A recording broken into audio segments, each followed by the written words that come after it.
கிறிஸ்துவுக்குள் பிரியமானவர்களே, கர்த்தரும் இரட்சகருமாய் இயேசுவின் ஈடிய நாமத்தினாலே உங்கள் யாவரையும் வாழ்த்துகிறேன். தேவனாரிலே அப்போ மினிஸ்டர் மூலியமாக உங்களோடு சந்திப்பதில் மிகுந்த மகிழ்ச்சிகிறேன். தினம்தோறும் புதிய நாளுக்காக பரிசுத்த வேதாந்திலிருந்து ஒரு வாக்குத்தத்தங்களை தேவனுடைய நாம மகிமைக்கு என்று நாம் தியானித்து புதிய நாளுக்காக நாம் ஜெபிக்கிறோம்.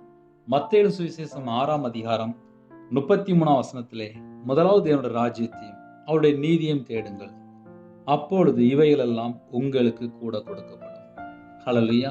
கிறிஸ்துவுக்குள் பிரியமானவர்களே, இன்னைக்குள்ள வாக்குத்தத்தம் நாம் தியானிக்க ஒரு நிமிடம் நாம் கண்களை மூடி ஜெபம் செய்வோம். அன்பின் கர்த்தாவே, உம்மை நன்றியோடு துதிக்கிறோம்ப்பா. உங்க பிள்ளைகளோட வாழ்க்கையில சகலவிதமான நன்மைகளையும் பெற்றுக்கொள்ள எங்களை அர்ப்பணிக்கிறோம்.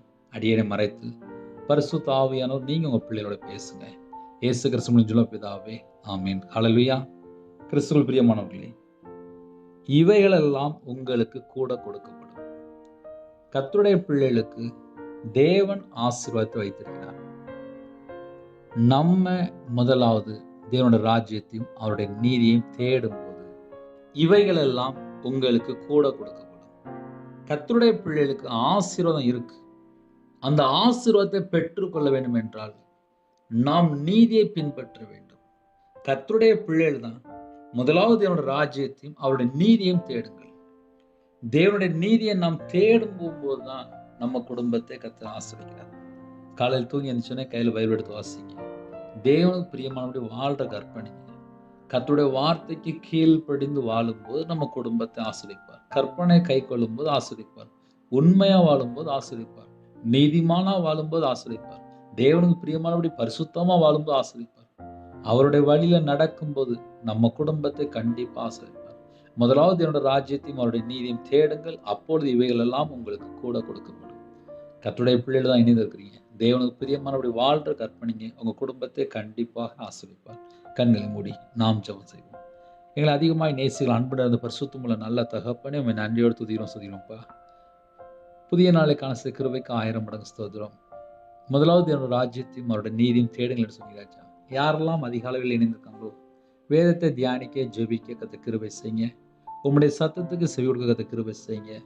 சில குடும்பத்தில் அப்பா புதுசாக இணைந்திருக்காங்க. அவங்களோட வாழ்க்கையில் என்னென்ன குறைகள் குற்றஇருக்கோ எல்லாவற்றையும் மன்னித்து உங்க பிள்ளைகளை உயர்த்துங்க. எல்லா காரியத்தையும் கத்த பொருட்படுத்துங்க. உங்க நாம மையப்படட்டும். இந்த நாளிலும் யாரெல்லாம் தாழ்த்துறோங்களோ உங்க பிள்ளைகளை கத்தர் கரம் தொட்டு ஆசிரிக்க வேண்டும். அவங்களுடைய தேவைகளை கத்த சந்திக்க வேண்டும். யாரெல்லாம் அர்ப்பணிக்கிறாங்களோ ஆவிக்குரிய 9 கனிகளினாலும் ஆவிக்குரிய 9 வரங்களாலும் உங்க பிள்ளைகளை நிரப்பி ஆசிரியர் ராஜா. அவனுடைய கையின் கிட்ட ஆசிரியங்க. அவனுடைய அப்பத்தையும் தண்ணி ஆசிரியர் ராஜா. அவனோட சிரசு மேலே அப்போ ஆசீர்வாதத்தை வைங்க ராஜா. புது எண்ணெய் அபிஷேகம் மட்டும் காண்டாமரத்துக்கு விளந்தாங்க ராஜா. யாரெல்லாம் தாழ்த்துறவங்களோ அப்பா ஒவ்வொரு குடும்பத்தையும் கத்தர் கறந்து ஆசிரிக்க வேண்டும். பிதா குமாரன் பரிசுத்த நாமத்தில் முத்திரை போட்டு ஆசிரிங்க ராஜா. உங்களுடைய கிருபையால் நிரப்புங்க. உங்களுடைய பிரசன்னத்தால் முழுங்க ராஜா. எல்லா குடும்பத்தையுமே கத்தர் பொறுப்படுத்துங்க. உங்க நாம மட்டுமே உடைத்தும் உமக்கு பிரியமானபடி வாழ எங்களை அர்ப்பணிக்கிறோம். துதிகான மகிமை எல்லாம் ஒருவருக்கே செலுத்திடும். இயேசு கிறிஸ்து பிதாவே, ஆமென். தேவனுக்கே மகிமையுள்ளதாக. கர்த்தர் தாமே உங்களையும் உங்கள் குடும்பத்தின் சகல காரியத்திலும் சம்பூர்ணமாக திருப்தியாக கர்த்தர் கொடுத்து ஆசீர்வதிப்பாராக. ஆமென். கர்த்தராகிய இயேசு கிருபையும் பிதாவாகிய தேவனுடைய அன்பும் பரிசுத்தருடைய ஐக்கியம் இப்பொழுதும் எப்பொழுதும் சதா காலங்களிலும் நம் மனோடு கொடுப்பதாக. ஆமென். God bless you. Thanks for watching. Please subscribe our channel. Click the like and share. Click the bell. God bless you.